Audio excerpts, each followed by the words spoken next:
شیطان انسان کے اعمال بھی ضائع کر دیتا ہے نا. انسان نیک عمل تو کر لیتا ہے, پھر شیطان کی اس کے بعد کوشش یہ ہوتی ہے اس کے نیک عمل ضائع کر دیں.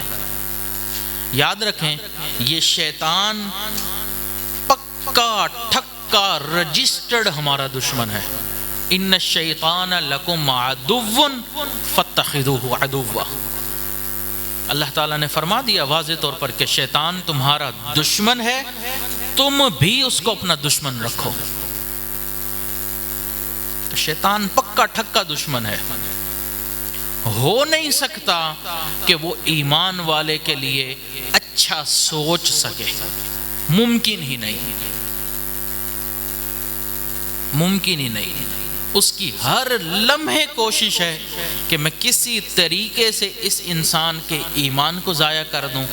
اگر ایمان ضائع نہیں ہو پاتا تو اس کے اعمال تو کم از کم میں ضائع کروا ہی دوں. اس لیے شیطان کا اعمال ضائع کرنے میں پہلا حربہ کیا ہوتا ہے کہ وہ اعمال کو مؤخر کرواتا ہے. نماز کا وقت ہو گیا نا, بس ابھی نماز پڑھتا ہوں, بس ابھی پڑھتا ہوں, بس ابھی پڑھتا ہوں, بس یہ دوست آئے ہوئے ہیں ان کے ساتھ ذرا چائے پی لوں پھر نماز پڑھتا ہوں.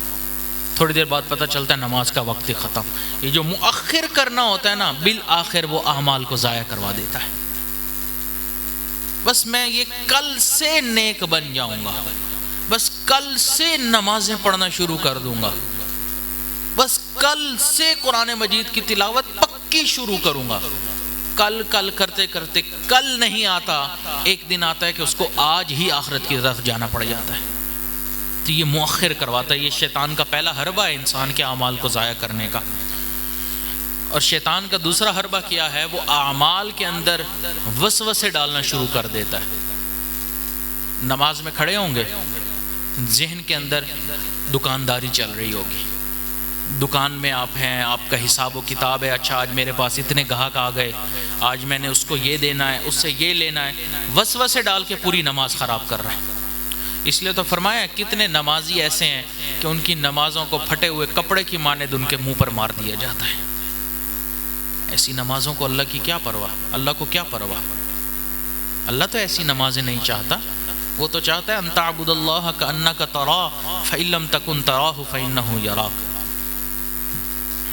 نبی علیہ الصلوۃ والسلام نے فرمایا قرب قیامت میں تم دیکھو گے کہ ایک وقت آئے گا کہ مسجد نمازیوں سے بھری ہوئی ہوگی لیکن ان کے دل اللہ کی یاد سے غافل ہوں گے. اعمال ضائع کروا رہے ہیں, وسوسے ڈال رہے ہیں. ایک مسجد میں امام صاحب نے نماز پڑھائی. اب جب نماز پڑھائی تو ان کو یہ شک و شبہ ہو گیا کہ میں نے 3 رکعت پڑھائی یا 4 رکعت. تو انہوں نے مقتدیوں سے پوچھا, تو پوری مسجد میں ایک مقتدی بھی نہیں تھا جو کامل یقین سے کہہ سکتا کہ آپ نے 3 رکعت پڑھائی یا 4 رکعت. ہر کوئی اپنی مگن میں تھا, کسی کو پتہ ہی نہیں. تھوڑی دیر بعد ایک بابا جی کھڑے ہو گئے, کہتے ہیں امام صاحب آپ نے 3 رکعت پڑھائی ہے. انہوں نے کہا پکا, پکی بات ہے, 100% آپ نے 3 رکعت پڑھائی. ان کی گواہی پر امام صاحب نے دوبارہ نماز لوٹا دی اور 4 رکعت پڑھا دی. نماز کے بعد امام صاحب نے کہا بابا جی آپ تو بڑے ایمان والے ہیں, آپ نے آج سب کی نماز بچا لی, ورنہ تو ہم 3 رکعت پڑھ کے کسی کو پتہ ہی نہیں تھا, نماز ہی ہماری ضائع ہو جاتی. تو آپ کو یہ ایمان کیسے ملا؟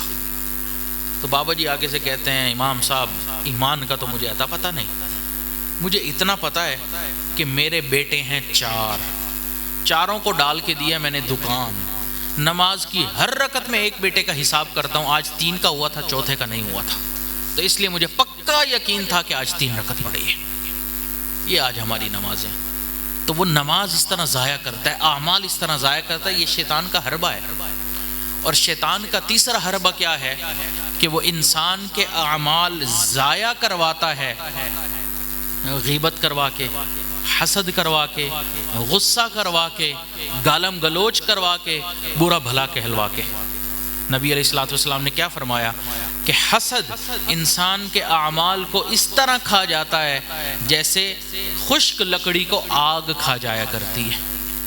تو حسد پیدا کر دے گا دوستوں میں, تعلق والوں میں, غصہ کروا دے گا, دوسرے کا دل دکھوا دے گا. تو یہ اس کے حربے ہیں تاکہ انسان کے اعمال ضائع ہو کے رہیں. تو اس لیے ایمان والے کو یہ فکر ہوتی ہے کہ شیطان میرے اعمال ضائع نہ کروائے.